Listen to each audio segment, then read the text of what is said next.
Ladies and gentlemen, welcome to County Hall.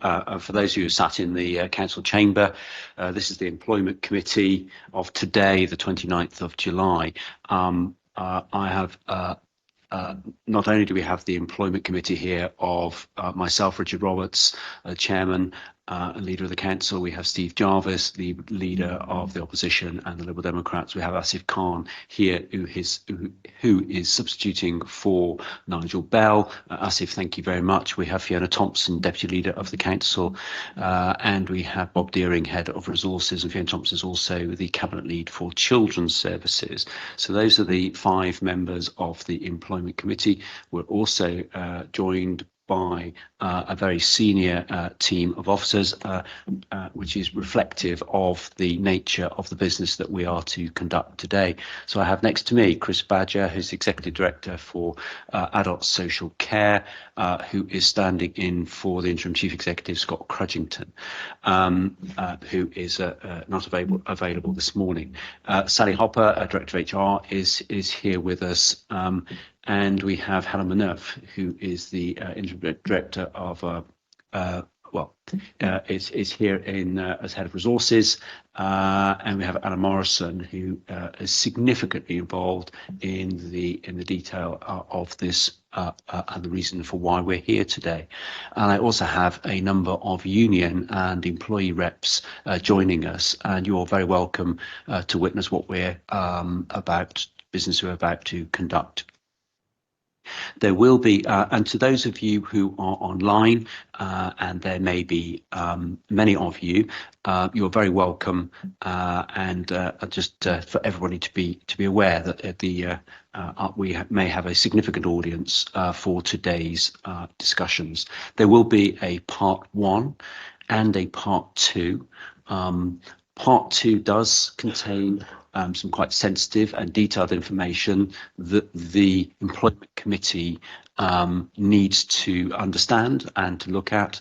And then once we've been in part 2, we'll come back out into part 1 again to make the necessary decisions.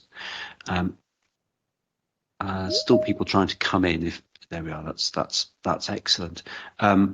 A little formality before we get going. The committee minutes of the Employment Committee of the 26th of February, 22nd of March and 5th of June. That was on our previous meeting. Can you confirm, colleagues, the minutes of the meeting held on the 1st of July, which was in fact the outline of organisational resourcing that came before us? Are those agreed as accurate? Great, thank you so much. We will now consider the detail of the organisational resourcing programme, and I'd like to turn to Chris Badger to introduce, and he will bring in other officers as necessary, both in part 1 and then in part 2. Thank you very much, Chris. Thanks, Richard. And I'll provide a brief background and context of the changes proposed in the report before passing to Sally, Director of HR, to talk through the consultation process in more detail. So I think firstly it's important that I state on behalf of senior colleagues across the organisation that we do recognise how unsettling organisational change such as this can be for colleagues. Council's workforce is our greatest single asset, and we're really proud of the workforce that we have in Hertfordshire who work every day tirelessly to deliver excellent services for our communities.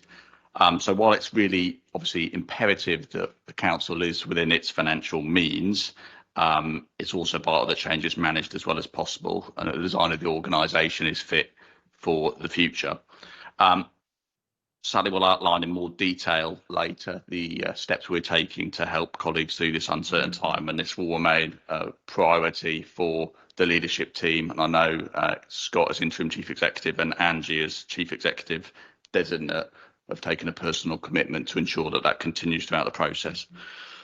So I thought I'd just remind the committee of the council's financial context and that the matter of the organisational resourcing was considered by Employment Committee in February this year and early July this year.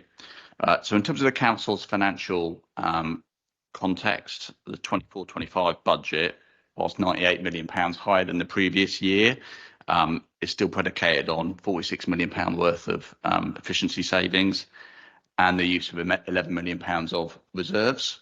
Clearly, reserves can't be used sustainably to manage a budget, so the council is facing significant financial pressures. Those stem from a range of areas, but service-related pressures around children's and adults' care are particularly acute, and we haven't experienced a very sustained period of high inflation, which puts the council's finances under significant stress. There remains significant uncertainty around the level of funding that the council will receive from things like central government through grants and so forth. That is unlikely to be resolved soon. And with that in mind, clearly the council has to take actions to have a sustainable year-on-year budget. And this programme is one of a number of measures that are being taken to address that.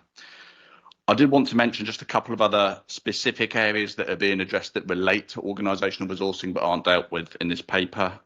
Paragraph 5.41 outlines the strategic review of the council's public health functions that the Director of Public Health is undertaking, and that will similarly be subject to consultation in line with the council's processes. There's existing programmes relating to the workforce in the integrated plan, particularly in children's services, for example, outlined in 5.42, and again subject to consultation. Also, across the council, concerted effort is being made to reduce reliance on agency spend, temporary staffing through the development of, for example, in-house bank arrangements, changes to our recruitment practices, and efforts to move people from temporary contracts to permanent contracts. It's also important to state that we will be looking at senior management structures, so it won't be part of this process, but we'll be looking at level 15 and above, to make sure that we have functions and leadership structures that meet the new structure that we're consulting on as part of this process, but also reflect the importance of delivering value for money for the council. This will take place over the coming months, and similarly will be taken before this committee as and when there are details to outline. So the programme in front of you outlines a programme of savings in terms of staffing and, crucially, changes to how we work. So recognising the development of things like technology, improvements, different ways of services being delivered, this programme seeks to deliver a organisational structure that offers as much value for money for the local taxpayer, as well as structures that are fit for the future. As you'll see in section 4, we've looked at things like the spans of control and layers of management from the front line to the senior level, and that's through the organisational design stream, a design of how we manage business support across the council, as well as consolidation of corporate and strategic services that might be placed in different parts of the council, how we look to sort of bring those together to consolidate how they're delivered, and then look to deliver that as efficiently as possible. Crucially, wherever possible, we sought to minimise the impact of change on frontline services by looking at efficient ways of working, the use of technology, and how we process the range of functions that are required to underpin the delivery of quality frontline services. Section 5 and Table 3 I wanted to pull out shows how the proposals work in terms of overall numbers. These are subject to consultation, so these numbers are not necessarily absolutely accurate to the last post, an individual, because, as Sally will say, all of the things that we're talking about today are going to be subject to an extensive consultation process, where we'll be seeking colleagues' input and ideas for how best to deliver services in the future. But they give it an overall sense. What you'll see there is the implementation of the council's recruitment prioritisation programme has allowed us to identify about 150 posts, funded vacancies that we've been able to remove. This significantly has reduced the number of redundancies that are likely to need to be delivered. We've also looked to have created about 100 posts in this process, so removal of some, creation of some. But what that means overall, the potential net position that we're left with is a reduction of 143 posts that may be subject to redundancy after we've taken vacancies out and looked at the net position of new posts. That's equivalent to about 1.6% of the workforce of 9,000 people. So whilst any redundancy is, of course, regrettable, the original assumption for the programme was that 300 to 400 posts might need to be made redundant. So I'm pleased that that position has reduced it's in everyone's interest that the number of redundancies is minimised, both for individuals that we work with as colleagues, but also in terms of the financial impact for the council of funding those redundancies. So that is lower than anticipated, but that of course doesn't diminish the impact and uncertainty that such a programme like this will have. So that's given you an overview. I'll now pass on to Sally to talk through the consultation process itself. Thank you, Chris. So please can I begin by echoing the points already made this morning that organisational resourcing and change inevitably takes its toll on the workforce, and therefore we have every member of our workforce front of mind today at this key time for the organisation and our workforce. So if I can begin by referring to the report point 6, where we talk about the legal implications and staff consultation process. Here you'll see it relies heavily on our union and employee representatives, several of whom are here today, either in person or joining online. And please can I take the opportunity to thank and recognise their ongoing engagement and proactive approach they have taken to the proposals so far, and doubtless for their hard work and ongoing engagement in the coming weeks and months. So thank you. The intentions of the organisational resourcing review have been set out already, and it is these intentions and proposals that will form the basis of our staff consultation in the coming weeks and months, that consultation being known as organisational resourcing, a term I'm sure many of you are now familiar with. In paragraph 6.1 to 6.7, you can see that today we are seeking the Employment Committee members' delegated authority to move to the consultation phase of this review and align to the recommendations set out within the report, i.e. that the Employment Committee authorises our Interim Chief Executive, Scott Crudgington, soon to be followed in September, on 26th of September, Angie Ridgewell, who will take up the post of Chief Executive. It asks for the Employment Committee's agreement to agree the proposals for consultation and to promulgate them, in consultation with the Chair and Vice Chair of Employment Committee to consider the responses and agree final proposals. And if there are any material change to any proposal, the individual proposal shall be submitted to the Employment Committee for their further consideration and approval. And finally, in the recommendations to implement the final proposals, including the implementation of the redundancy process. So now I'd like to move on to that process. So in paragraph 7.3, you can see that it sets out the circumstances that we meet the statutory definition of redundancy under the Employment Rights Act 1996, whereby because we are looking at the cost of the workforce and the size of the workforce, we're relying on the third category for organisational resourcing, which is that we have a diminished requirement of the business for employees to do work of a particular kind. So that's the legal definition, not to be misrecognised by the fact that it is really what we're trying to do is to have a sustainable cost of the workforce. In 7.4, you can see, as Chris has alluded to this morning, our best intentions are that we do predict more than 100 redundancies, and therefore we go with the 7.4 where it talks about 100 or more redundancies, and we'll be working closely to make sure we abide by that legislative framework to help us guide us through this. So for the purposes of bringing it to organisational resources, you'll see in paragraph 7.7, it sets out that there will be 3 phases to the consultation process. So that abides with the legal implications. Phase 1 is the collective consultation where we speak to the whole workforce and the unions and their staff reps. And we ask if any of those colleagues have ideas as to how we could make these savings of £16 million. And that's an engagement where we'll ask that question.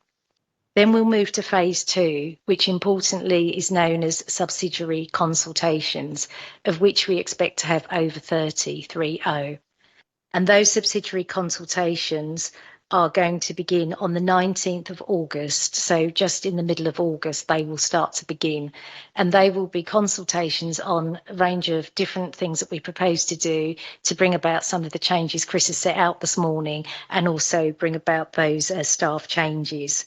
And they are proposals, and staff will be working closely, as I've already alluded to this morning, with their union reps and staff reps to give their feedback on the review. Once we've got through that, we have to spend some time, as you would expect, reviewing all of that feedback and thinking through what, if any, changes it needs to make to those subsidiary consultations. So having spoken to the staff affected by those subsidiary consultations, are there any changes or variations we need to make as a result of that feedback, listening carefully to their ideas and their intentions? Once we've done that, we can then move to, well, this is actually what we will be going on to implement, subject to there not being any substantial changes. And that's what's known as phase 3 of the consultation that starts in mid-September, all being well. With that consultation, that very much is the individual one-to-one consultation for those staff and only those staff facing redeployment or redundancy. And that, as I say, starts from mid-September onwards. Then the colleagues affected by the subsidiary consultation between November and December will be served their notice period, or will also be given the opportunity under employment law to do a 1-month trial in any redeployment situation that they find themselves in. When we think about timings, if any of these dates change, I want to give everybody this morning my assurance that it will be for good reason, and unions and staff representatives, and indeed all staff, you have my commitment and that of the Strategic Management Board that if they do change, it will be good for good reason, and you will be updated without undue delay. So please may I give that strong commitment at a time when we know that this is a very uncertain time for staff.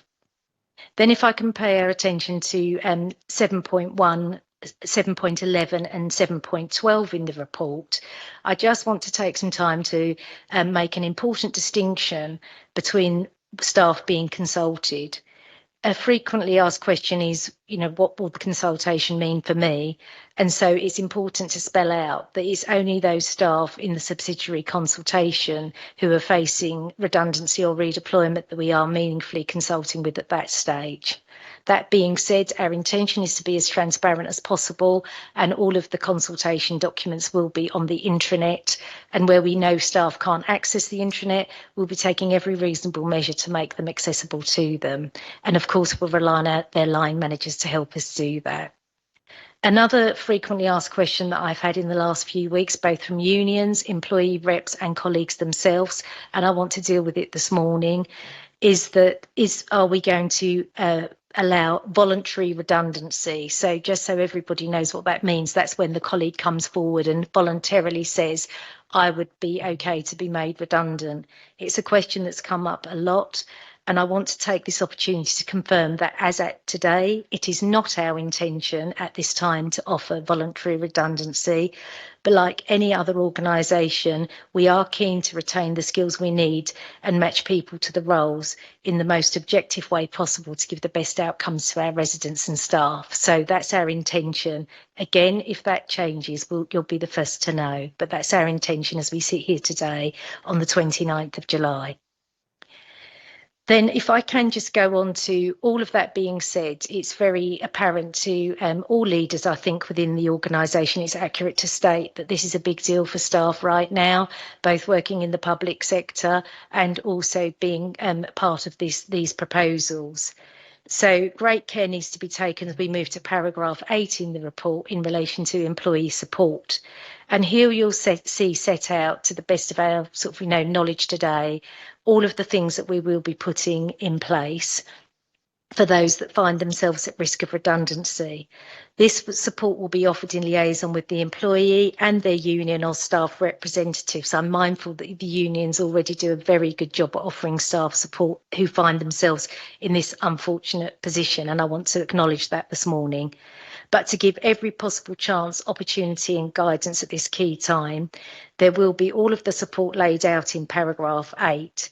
And examples that really feel very relevant right now is helping colleagues with things like CV writing, how to prepare for an interview, how they might think about their career choices going forward, as well as financial guidance as well. So that's just to give everybody that assurance this morning that that's front of mind as we work our way through these proposals. Then we very much pride ourselves on our RISE values. Hopefully everybody listening in is familiar with those. In fire, we have the Code of Ethics. They're both very relevant to this. And just to give everybody assurance this morning that for the whole review and for each subsidiary consultation, there will be an EQIA which examines how the reduction in workforce and proposed organisational changes might affect various staff groups, particularly those identified by protected characteristics. To do that, we'll use data sources for this assessment, which includes local demographic data, HR key dashboard data, feedback from our consultations and relevant audits. The analysis will review how different groups are affected, considering potential disparities in impacts based on age, disability, race and other protected characteristics. Mitigating actions such as flexible retirement options, transparent communication and enhanced support mechanisms will be recommended to address and reduce any unintended negative impact. Nobody should be in any doubt that the goal will be to ensure that the restructuring process and the proposal set out this morning is as inclusive and as equitable and supportive to staff members and the least impact to our residents as possible. And that will be front of mind throughout this review. Just to say what we know so far when we think about the equality impact assessment for the whole of the programme, we know already that 16.4% of our workforce is over 60 years of age. We also know, as we sit here, that women make up 68.1% of our workforce. And of that, we have carers about 30%, so those who identify as a caring responsibility. These are organisational-wide statistics, and the detail will need to be broken down and critically examined within the subsidiary consultations, and each one looked at objectively to mitigate any equality impact assessment and to mitigate it as far as we reasonably practicably can. But please can I give members, unions and staff reps and colleagues perhaps listening in this morning every assurance that linked to our RISE values, that every care will be taken to minimise the equality impact of these proposals. I'd then finally like to draw attention to paragraph 10 of the report, where we think about sustainability implications. And I want to acknowledge both the work of the equalities team and the sustainability team who have worked tirelessly in the last few weeks to bring about these reports. And in the sustainability implications report, there are no specific risks to flag this morning. They do include health inequalities in the sustainability impact report. So I think working and linking those two together with the equalities impact will be key in the coming weeks and months. But just to let members and anyone listening in today know that there are no known sustainability risks to flag as a result of these proposals. So thank you. That concludes my submission this morning. Thank you so much, Sally. Thank you, Chris, as well, for introducing Sally. Thank you for the detail there of the consultation and the importance of the consultation for 45 days, but to bring this process to a conclusion and to bring certainty to the workforce to understand where we're going to, at what point we will understand precisely the shape and the nature of our workforce. And that's really, really important. Is there anybody else wishes at this stage to contribute? No, I would, in which case I'm going to open it up for questions, for part one questions. If there are no more, and when we have answered those questions, we'll go into part two before coming back out. Thank you.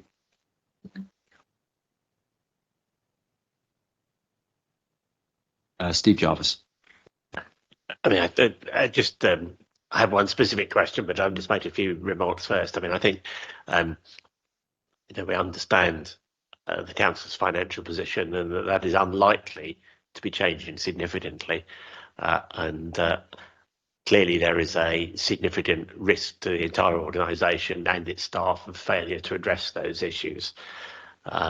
My own personal experience in terms of redundancy involves both being made redundant as an employee and making people redundant as an employer, and I understand the difficulties that presents. I also understand the difficulties the potentially much larger difficulties presented by failing to address those issues. And we've seen some examples of local government that have failed to that. And that's not only had a much bigger impact than would otherwise have been the case on the citizens in those areas, but also on the staff of those authorities. So I think it's worth setting out that I think we all understand why we are doing what we're talking of doing today. I had one specific question at this point, which is about the workstream savings, where the individual workstream savings have changed significantly from the numbers that were presented to us about 3 weeks ago. And I wonder if there's a reason for that.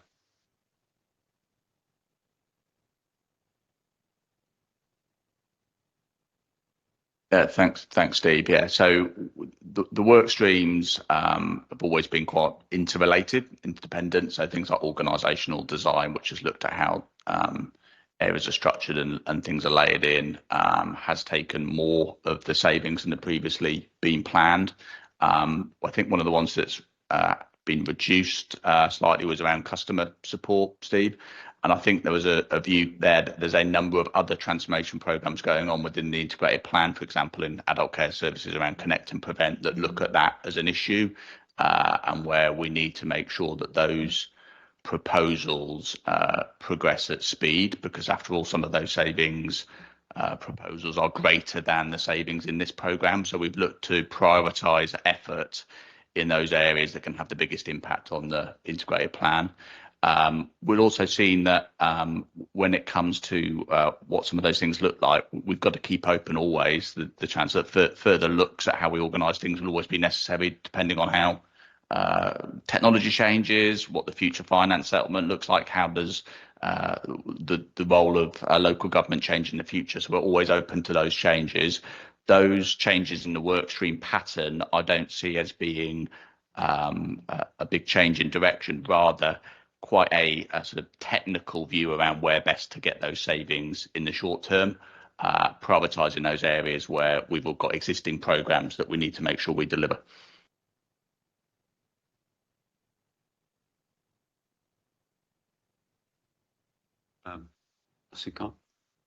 Don't feel you have to. Thank you. Just a general point, and I understand the nature of redundancies and the need for it, but overall, it is terrible news for the county council and for the workforce. Can I just say that every single one who works here, their commitment to the residents and to the service is second to none. I think I've got to mention that as well. I've got some questions, if I may, so maybe Chris or Ali or whoever may be able to answer. So the 143 FTE posts that might be lost, that may be more than those particular individuals. It's the posts, so it could well be more than 143 individuals to confirm that particular role.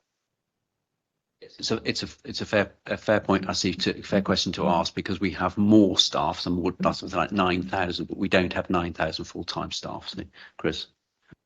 Yeah, and on those figures, I think as I mentioned, when we go through the number of consultations that are happening when it comes to whether people are redeployed or not, it's very difficult to put an exact figure on. We also absolutely don't want to predetermine the consultation, where things might change as a result, or individuals may or may not take up those positions in terms of redeployment, and where we saw those about, I think, 90 odd new posts being created has an impact.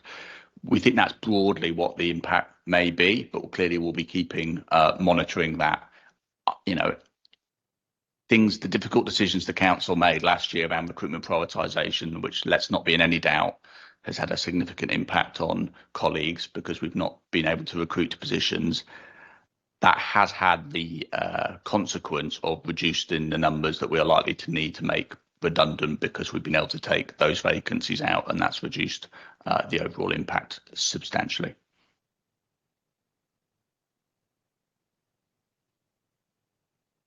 Slightly different areas, which I just need a bit of clarity on, and hopefully we can get things. So the issue of voluntary redundancies, and Sally was clear. This is going to be, not on the table for the moment. But I'm just want to question that from perspective of to engage the goodwill of the staff, because voluntary redundancy doesn't necessarily mean that you accept that. If somebody wants to take voluntary redundancy, it's not necessarily it's a business need. So depending on business need, you could accept it or not accept it. But wouldn't the point be here that through that process you do engage with the staff, so it's a goodwill of the staff that you're actually working with. But if you just take it off the table, you're missing that particular armory in your discussions with the workforce. I wonder, Asif, do you want to raise your other points, and then others might be thinking about their answers? The second question was about agency and temp staff, and you did mention that, Sally, in your presentation. I'm talking about how the costs involved with the agency and temp staff, and those posts, are they also involved within that redundancy process? So how quickly can you get that bill of temp staff and agency staff down in terms of making more room for permanent staff and positions? So it's about, sometimes it looks odd in a workforce where you've got a temporary agency staff bill up here and actually doing redundancies for full-time post holders. So it just what's the way of getting that agency temp staff bill further down and shifting those positions into full-time? The last area that I wanted to discuss were the new roles, the 90-odd new roles that were going to be done, and their terms and conditions. Will they be similar to the ones that we've got already? Will they have same pay protection? So in essence, those roles need to be of, I hate the word value, but are they equivalent to the ones going to be that are going? So those are three areas I wanted to discuss. Thanks, Asif. Sally, I think those are all in your territory, aren't they? But others may want to chip in as well. Thank you. Thank you. So dealing with them in the order that you presented them, the percentage of colleagues that we're going to be looking to have a one-to-one consultation with, as Chris alluded to, is hopefully less than 2%. So when one offers voluntary redundancy to such a large and starts a conversation with such a large community of workforce, it can raise hopes only to cause disappointment, because there are some colleagues who would very much want to go for voluntary redundancy. And I think it shines through in the fact that it's been a frequently asked question. But here we have just a small number of posts and colleagues, relative terms to the 9,000 workforce that we are looking to reduce. So that's why we've centred our inquiry on, narrowed our inquiry to those posts where we are able to reduce the skills in that area, rather than go broad to the whole organisation. So as if that hopefully is why our methodology has been applied in that way. Then when it comes to temp reduction, temporary workforce cost reduction, so it's important to say at this point that the temp costs has risen. I think for most public sector organisations, it's a national conversation. It's a conversation that's going on right now in children's services, for example, where the national conversation is looking at how can we arrest the cost of social workers in children's services. So that national conversation, bringing it local, is something that we all hopefully recognise. The cost of the average temp, we haven't necessarily got more temps, but the cost per head has definitely gone up in the last few years. And I think that is, again, a national symptom. When it comes to reducing the cost of temp spend, we've been working very hard to recognise that one of the areas of organisational resourcing under these proposals is business support. Now, if you came here a while ago, we had quite a lot going on in the temporary space of business support. And what we've been trying to do is reduce in those areas. Clearly, it is more complex and harder to reduce temps in our key frontline residential care homes, for example, because to do so would compromise our statutory obligations. So that's a more complicated inquiry. But where we can, we have reduced temp spend, and that's an onward strategic management board imperative that we're all working with the strategic management board to do. So something that we need to keep a close eye on. And absolutely, we have in no doubt this morning, as you would expect, and rightly so, our unions and our staff reps are keen to know what we're doing in this space, because, of course, when one is looking at redundancies, we need to demonstrate that we're doing everything we can to spend every pound very wisely on any form of our workforce. So you have our commitment that we're striving to do that. When it comes to new roles coming in, the ethics of this place we hold dear. Our RISE values we hold dear. We were proud to insource our payroll provision as one example last year. And in doing so, we have absolutely not diminished in any way at all the terms and conditions.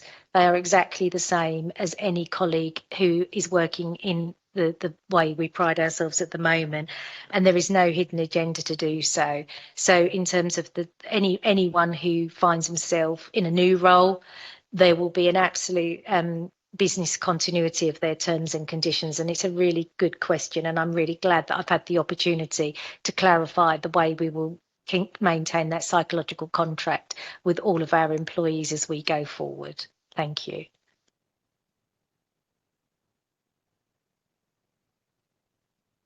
But I see that's answered your 3 questions. You want to come back? Quickly on the voluntary redundancy. So couldn't the voluntary redundancy be done in those particular areas, departments, which are where you are looking for redundancies, rather than a whole workforce of 9,000? So it's much more targeted.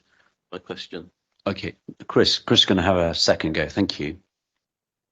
Yeah, there's 2 issues here. One is clearly need to understand whenever we talk about voluntary redundancies, the value for money issues that we need to consider for the taxpayer around those arrangements, but also one of equity. So if it is to be offered, it needs to be offered consistently across the workforce. Given that nearly all of the workforce is in scope in some way or other in these proposals, to target it in specific areas would put, I think, at risk our commitment to equity throughout the process.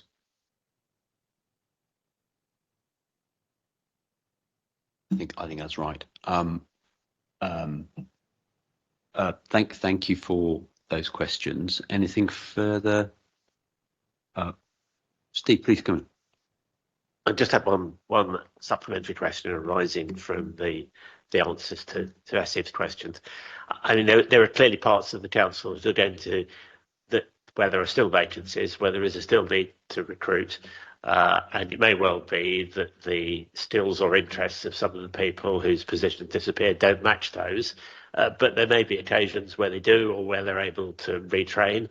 I assume we're offering opportunities for people to do that in those circumstances, where there are positions outside the scope of this which we need to fill. I think the answer to that is yes. Sally? Yeah. Thank you. Yeah. It has been mentioned already. This exercise on behalf of our residents, on behalf of the organisation, is set against a backdrop of quite a tight employment situation, and has been since post-COVID. And we know that there is a challenge in certain areas of recruitment, and so any body that's available for redeployment, we would welcome that opportunity, and would hope that would, in fact, coming back to Asif's point around the 90 new opportunities and reducing also temporary spend, redeployment may well help there. There are many aspects to our workforce at the moment, and some of them are singularly challenging. And so I think it's quite right that those questions were asked, and grateful for the answers given. Bob Deering. Thank you, Richard, and all officers involved here. On the conversation so far, it seems to me that everyone in this room understands why we need to do this. My concern, and of course also, it seems that the percentage of the staff that may be made redundant in percentage terms is very low, it's under 2%. My personal concern is in relation to every officer of this council who at the moment is anxious about what's going to happen to them. And I know you said it out in the paper, Sally and Chris, but I wonder if you could just bring to life the consultation process as it will bear on an individual, and whether that is an individual who may eventually become redundant or not. How will it unfold for individuals in the organisation, please? Thank you. So the consultation will, if it's affecting the individual and the individual is at risk of redundancy, the consultation will begin in mid-August, August the 19th, and that's when it will start from then. So they won't all start from then, but that's when colleagues will see them starting. And as soon as they're affected, they will be brought to a discussion and a meeting to open the consultation, so they know to expect that. And then that will then involve the consultation process being officially launched, and it will be their opportunity to speak to their union rep or their staff rep and give any feedback, whether that could be personal linked to them, or it could be that they've got a different idea about how the consultation should pan out. That consultation will take place with the individual and with the group of colleagues affected. And then once that conversation has happened, all of that feedback will then come back to the lead, the consultation lead. So every consultation has a named lead who they'll absolutely know who that is. They'll have some HR support as well as their union and staff rep. And then once that consultation dialogue has ended, the meaningful consultation to find out if they have any views, it then will come back and they will all need to be considered. So that will take a good couple of weeks for it all to be meaningfully considered by the relevant consultation lead and the relevant management team, bearing in mind we're expecting 30 of these consultations. Once that happens, the colleague will then be formally told, thank you for all your feedback, and this is where we're going to go. This is what we're actually going to implement. And that will be happening around the autumn time, September, October, so colleagues can think through, what they can expect and when. And once we know that this is what we're actually now going to go ahead with, the consultation is now ended, and we're now going to implement this particular structure, wherever possible, we'll let the colleague know if they've been matched to a post so that they know that they are now matched. Where they haven't been matched and they may be ring fenced for one post, so say there's 4 people going for 3 jobs, we'll let them know that you've been ring fenced for that particular job. And where we can, we'll look at a criteria to see which 3 people out of the 4 should get the job. And where we can't, we will go to an interview. We'll give them every support in the build up to that, because we're mindful some colleagues might not have had an interview for a really long time. So we'll be really thoughtful about that. And then that will then determine where they find themselves. Do they find themselves with a job, or do they find themselves, no, they didn't get one of those 3 jobs, therefore they're on the redeployment, and we're trying to do everything we can to find them another job. And it's only when we've exhausted all of those efforts that we then talk to them about redundancy, and we'll help them through the redundancy and consultation and journey. They do have the ability to appeal the redundancy, so we've got all of that to respond to as well. Their unions and staff will inform them of this, Councillor Deering. But I think it's fair to say that for most colleagues, that is the minority of colleagues. It's really important to say that, because I'm really alert to the fact that we've got a lot of colleagues working so hard today that will be really worried about this. So I think it's really important that we give assurances where we can. And the assurance I can give this morning, as Chris has set out, it is the minority of our workforce affected by this, facing potential redundancy.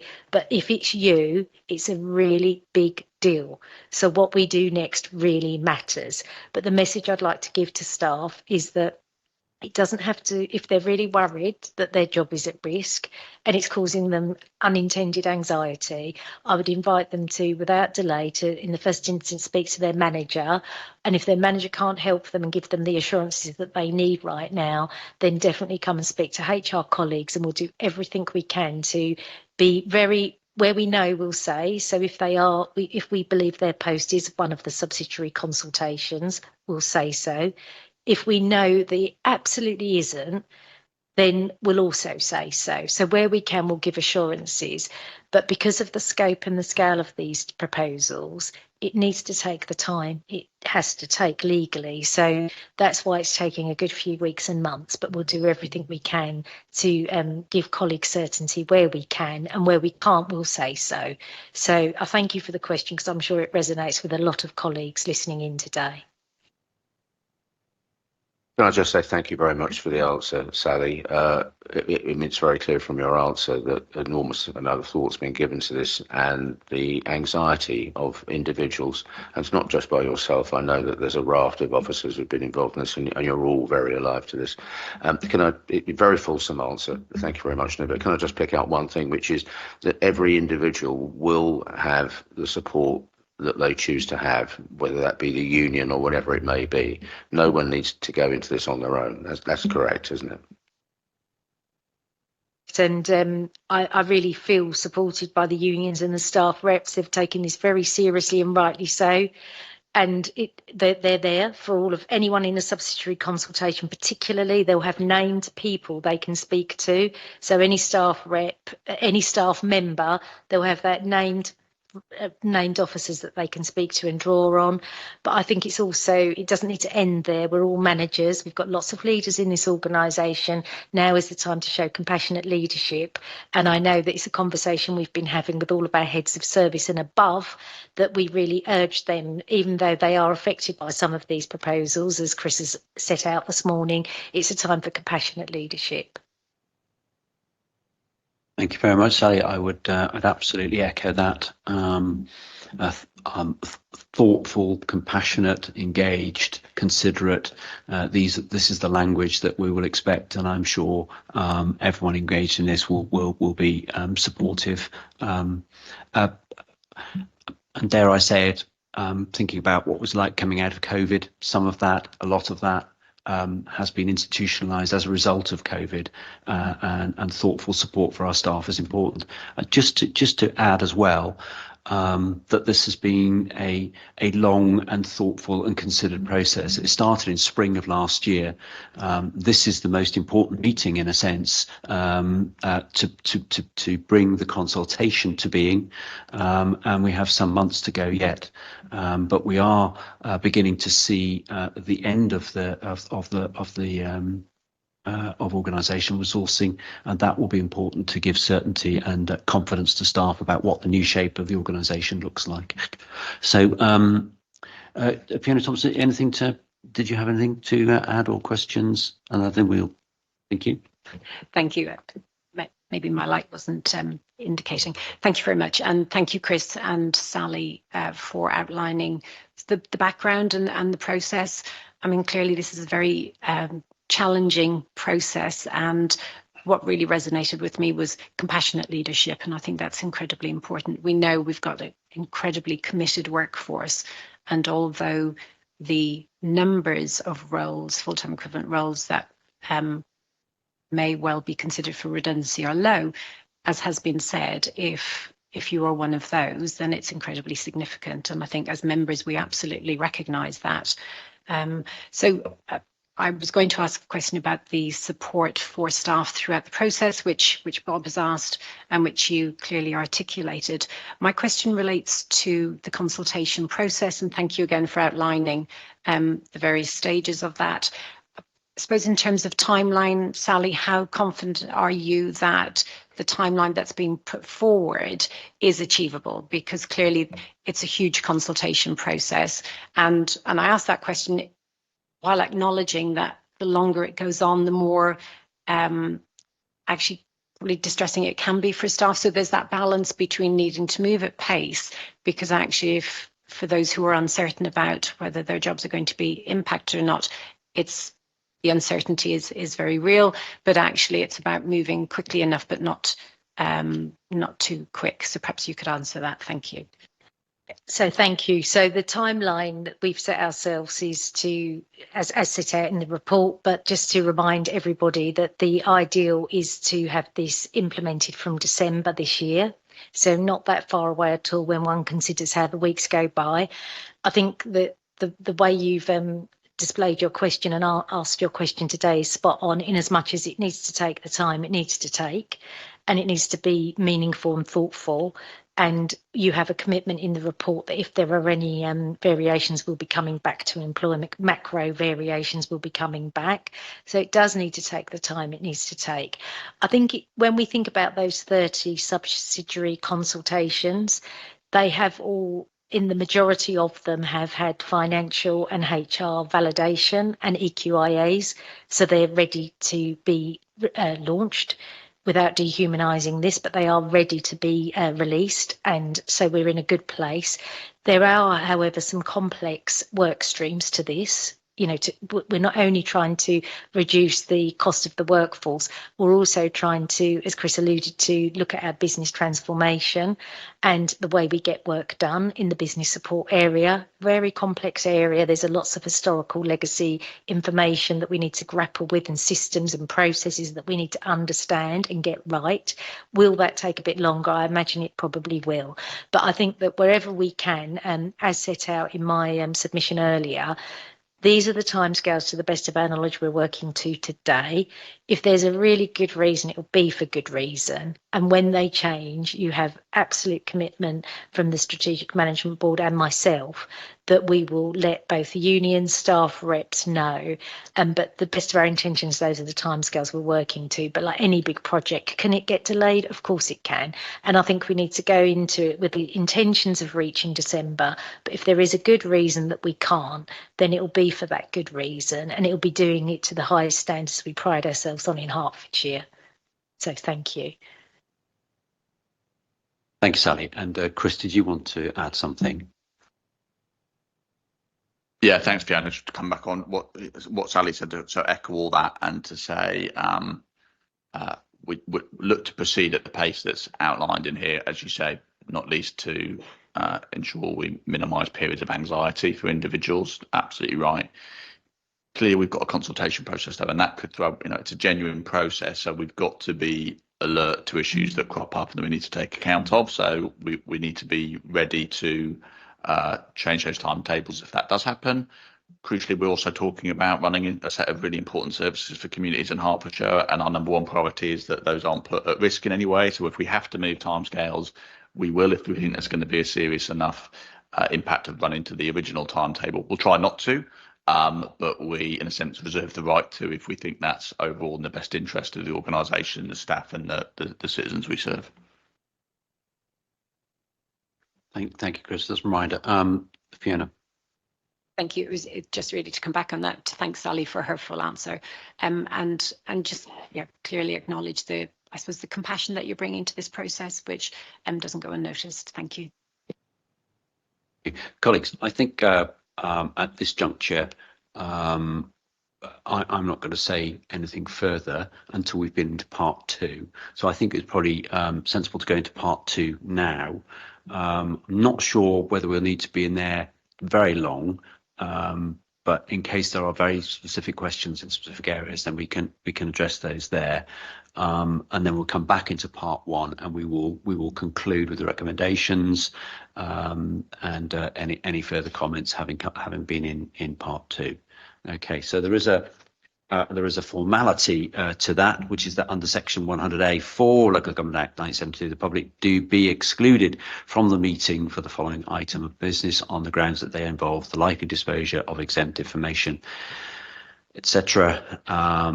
And I would be really, this comes under paragraph 3 of part 1 of schedule 12A of the Act. I'm not going to read the whole lot out. So for those who do not need to be in here, and I'm really sorry, this is our various representation and guests this morning will need to just step outside. You're more than willing to come back in. And as I say, I don't think we're going to be in part two for too long. Thank you very much.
We resume back into part one. I'm just checking that we are online back into part one.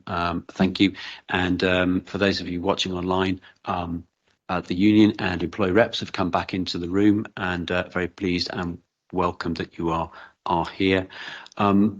We can now move back to the substantive, which is to move the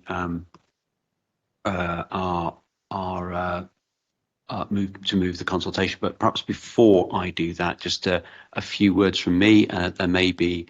Does anybody else wish to make further comment that wasn't made in part one?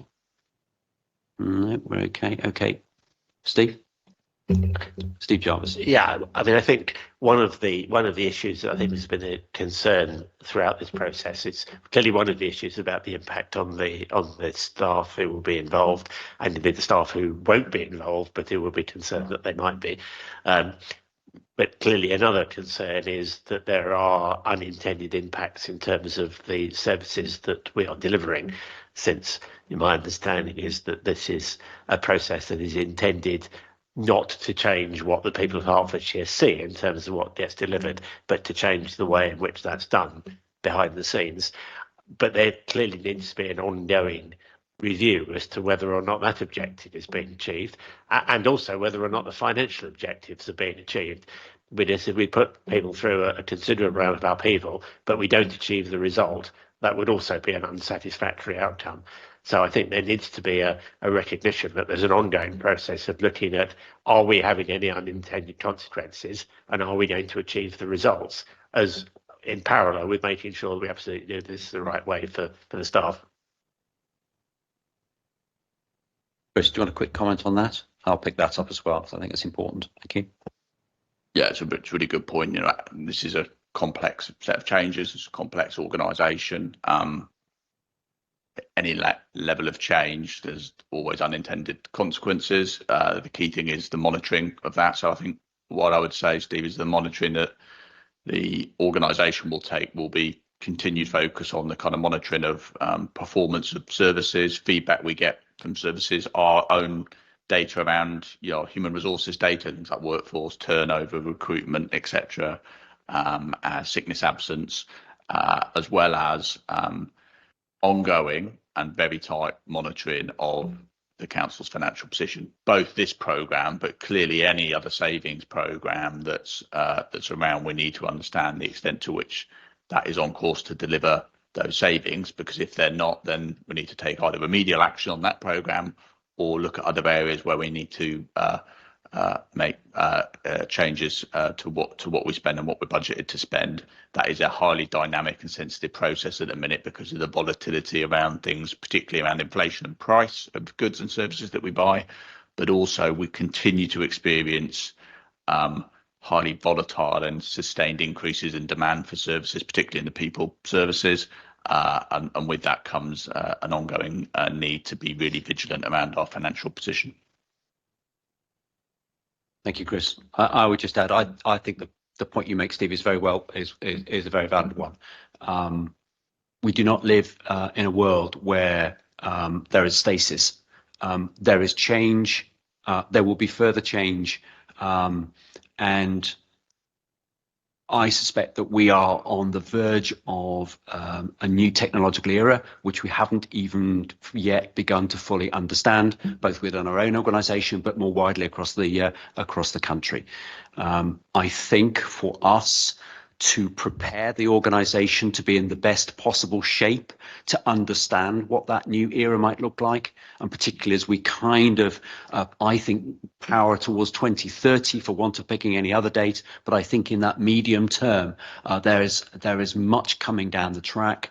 We know that the money trees have been well and truly shaken, both back in the financial crash of 2008 and then during COVID, and post-COVID, there is a cultural change in demand for our services, but also how we respond to those and to the workforce and the way workforces interact with our residents, our services, and their place of work.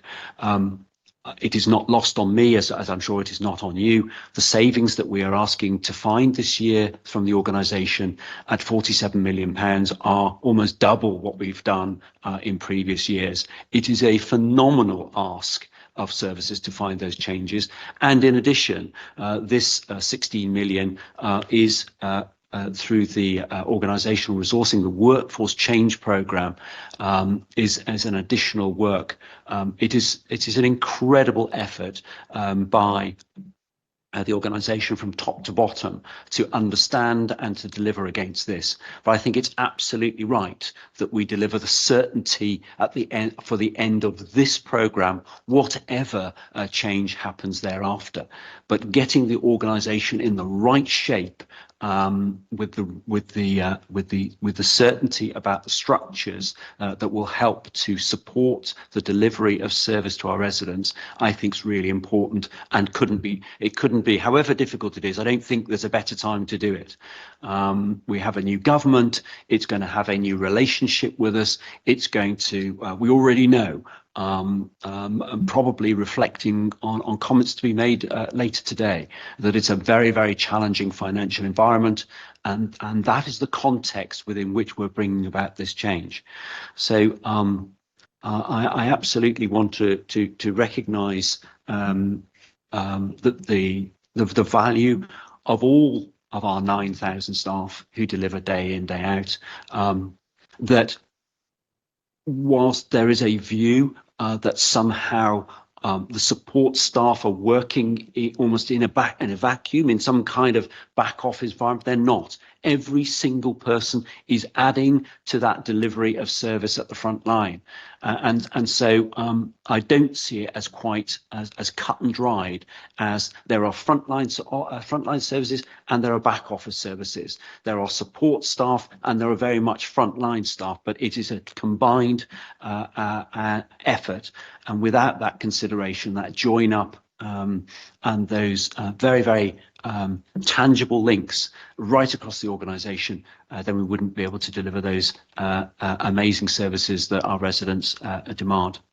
It isn't lost on me as well that at the time when we have these financial challenges, again post-COVID, we've seen demands which are significant. I know in Chris's area, for example, providing at-home care packages, significant 15 to 20% rise, and we've had an ongoing rise with special educational needs and disability in children's services, as well as finding the appropriate commissioned independent accommodation for those of our children looked after.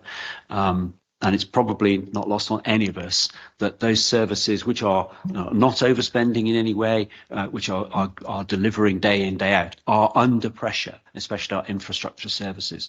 And so whilst in a sense that's got nothing at all to do with this programme, it's everything to do with this programme, because ultimately we need an organisation that is fit for the future, where our staff feel confident about coming to work and why they're coming to work and in which structure they fit in, and that they really want to work. So Owen Mapley used to refer to Stevenage as being a magnet for our employees, but our whole organisation needs to be a magnet, not just for those working in it, but for those who will come to work in the future.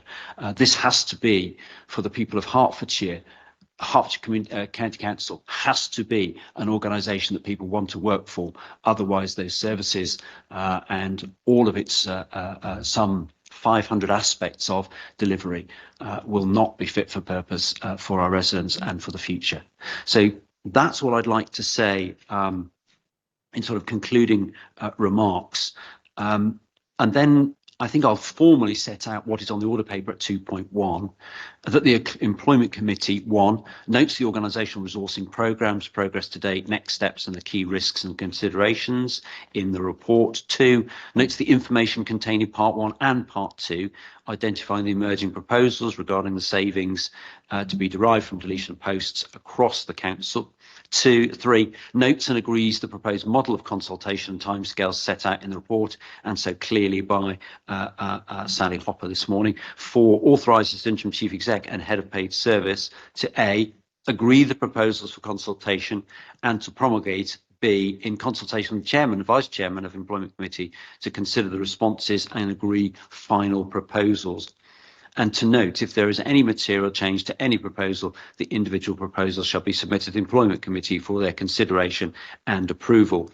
And C, to implement the final proposals, including the implementation of the redundancy process. So this is a genuine consultation. And if something crops up in the consultation which requires our attention, it will come back to employment committee and we will decide how we want to proceed with that. But colleagues, that is the proposal, and you've had the detail before you. Can I ask that we accept these and press the go button on the consultation process? Colleagues, is that agreed? Thank you very much. I think I will just check. Quentin, are you happy with that as a conclusion? Lovely, thank you very much. That concludes our business for this morning, and I would say through officers here, and particularly Sally Hopper, my very best wishes for what will be at some time, both for the consultees and the consulteurs, it will be there'll be some difficult conversations, and I wish everybody the very best as they come through that. Thank you very much. I'm going to close the meeting now. Thank you. And for those online, thank you for attending this morning.